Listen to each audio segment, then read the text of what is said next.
ഇടുക്കി തൊടുപുഴയിൽ മുക്കുപണ്ടം പണയം വെച്ച് പണം തട്ടാൻ ശ്രമിച്ച രണ്ടുപേർ പിടിയിൽ. എറണാകുളം മരട് സ്വദേശി സുരേഷ്, വണ്ണപുരം സ്വദേശി ഷിബു എന്നിവരാണ് പിടിക്കപ്പെട്ടത്. സ്വർണം പൊതിഞ്ഞ 80 ഗ്രാം മുക്കുപണ്ടമാണ് പ്രതികൾ പണയം വയ്ക്കാൻ ശ്രമിച്ചത്.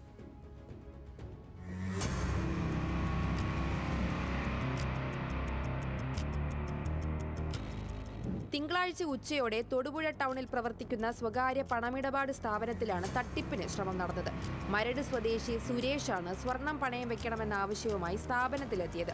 സുരേഷിനൊപ്പമാണ് വണ്ണപ്പുറം സ്വദേശി ഷിബു എത്തിയത്. ചെമ്പിൽ സ്വർണം പൂശിയ 80 ഗ്രാം തൂക്കമുള്ള വളകളാണ് സുരേഷിന്റെ കയ്യിലുണ്ടായിരുന്നത്. എന്നാൽ വളകൾ കണ്ടപ്പോൾ തന്നെ സ്ഥാപനത്തിലെ ജീവനക്കാർക്ക് സംശയം തോന്നി. വളകൾ ഉരച്ചു നോക്കിയിട്ട് പ്രത്യേകിച്ചൊന്നും തോന്നിയില്ലെങ്കിലും ആസിഡ് പരിശോധന കൂടി നടത്താൻ സ്ഥാപന ഉടമ തീരുമാനിച്ചതോടെയാണ് തട്ടിപ്പ് പിടിക്കപ്പെട്ടത്.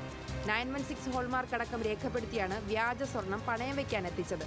സാധാരണഗതിയിൽ ഞങ്ങൾ പണയം വെക്കാൻ വരുമ്പോൾ പരിചയമില്ലാത്തവരാണെങ്കിൽ ആധാർ കാർഡ് ID ചോദിക്കാറുണ്ട്. ID വെച്ചാണ് നമ്മൾ ഇത് ആളുടെ ജെനുവിനിറ്റി നമ്മൾ മനസ്സിലാക്കുന്നത്.